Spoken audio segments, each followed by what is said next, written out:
SB19 is my own definition of kings, and they are also my happy pills. Limang mga napakatalentadong lalaki. Husay at talento nila ay talaga namang ating may pagmamalaki. Limang lalaki ang pilit ninyong hinuhusgahan na kesyo, hindi naman daw sila mga kagwapuhan. O teka, baka ikaw ay nalalabuan lamang. Bakit hindi mo muling pagmasdan ang taglay nilang kagwapuhan? Mga piling Koreano, hindi naman mga gwapo, nagpipiling mga K-pop, mukha namang mga tambay sa kanto. Hindi naman yun sila sisikat. We standard talents, not their looks. Hindi naman kasi basihan yung looks. Sinong nagsabing mukha silang mga tambay sa kanto? Tara nga dito, bubuhusan kita ng pagmamahal ko. Ngunit teka, hayaan niyo munang ipakilala ko sila sa inyo. Yung sinasabi ninyong mga Pilipinong piling Koreano, yung sinasabi ninyong alalaos din yung iniidolo ko, at yung sinasabi ninyong mukhang mga tambay sa kanto.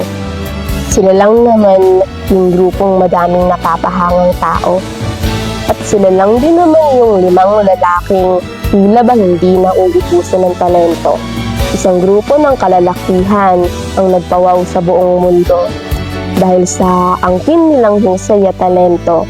SB19, yung grupong madaming napapasayang tao, hindi lang dito sa Pilipinas, kundi sa buong mundo. Sisimulan ko sa pinakagwapo nilang pinuno hanggang sa pinaka-cute nilang bunso. John Paulo Sergio Nasser, o mas kilala bilang pinuno, hotdog. Sa kanyang matamis na mga ngiti ay madami nang nahulog. Hindi man siya kasing gwapo, gaya ng inaasahan ninyo. At least napakatalentadong tao naman niya, higit pa sa inaakala nyo. Stelbester Tay-Tay Ahero, ang heavenly voice ng kanilang grupo. Ang kanyang malamig na tinig ay talaga namang nakakapanindig balahibo. Siya si Tay-Tay na madalas isiniship kay Pinuno. At kapag sila ang magkasama, naku po, paniguradong kikiligin tayo.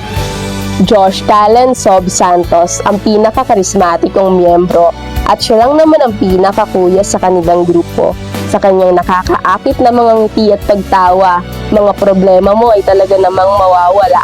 Philip John Ken Susan, ang sexiest main dancer ng grupo. Yung inaakala mong tahimik pero may kulit na tinatago. Sa kanyang maamong mga mata at masungit na mukha, madami siyang napapasaya at sa kanya humahanga. Justine Ja de Dios, ang pinaka-cute na maknay ng grupo. Sa kanyang corny jokes, naku po, paniguradong sasakit ang ulo mo. Yung inaakala ninyong Koreano, o teka, siya ay pure Pilipino. Limang lalaki ang nagpapakilig sa nakararami, mapababae pa man yan o lalaki. Limang lalaking napakasisipag mamigay ng hopya, hindi literal na hopya, kundi hopya sa menta. Limang lalaki ang handang gawin ng lahat para sa mga tagahanga nila, basta't napasaya lamang nila ang kanilang mga tagahanga. Limang lalaki ang nagpahanga sa akin ng todo dahil sa natatangi nilang husay, talino at talento.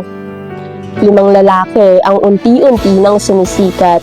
Bashers nila ay unti-unti ding nagkakalat. Teka lang, yung limang lalaking binabash ninyo, sikat lang naman sila sa buong mundo. Limang lalaki ang nag-ensayo ng husto upang sila ay maging isang idolo. At sa pagbabahagi ng talento, sila ay hindi magpapatalo. Sa kanilang 4-in-1 na talento, ikaw ay mapapahanga ng todo. Sino nga ba naman ang hindi hahanga sa grupo nyo? Kami ay napapahanga ninyo sa natatangi ninyong talento. Mapabata, binata o dalaga ay humahanga sa inyo. Isama mo pa ang mga may edad na napapawaw ninyo. Limang lalaki ang sa akin ay nagpapakilig. Mga himig nila ay nakakakilig.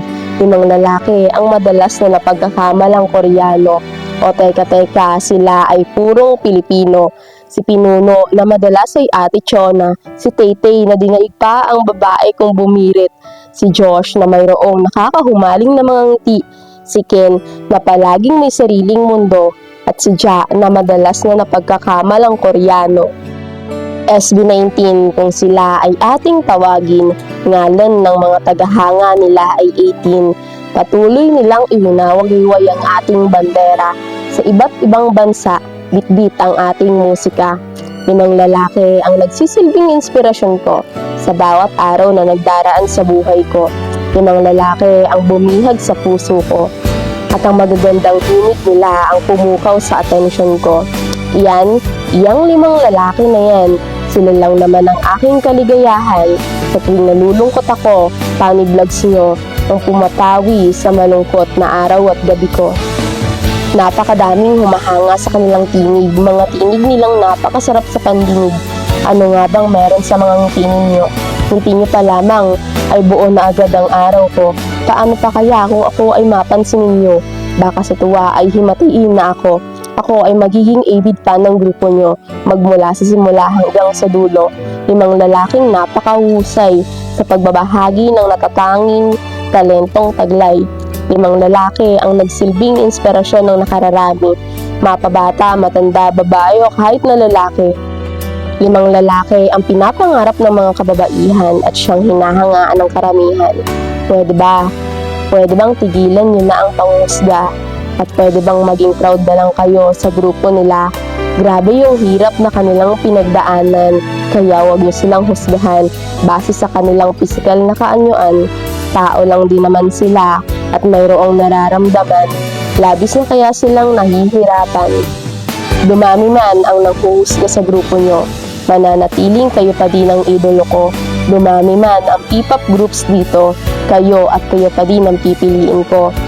At alam kong darating din ang panahon na hanga din sa inyo yung mga bashers nyo noon, makikita din nila yung efforts nyo. At higit sa lahat, magiging proud din silang lahat sa inyo.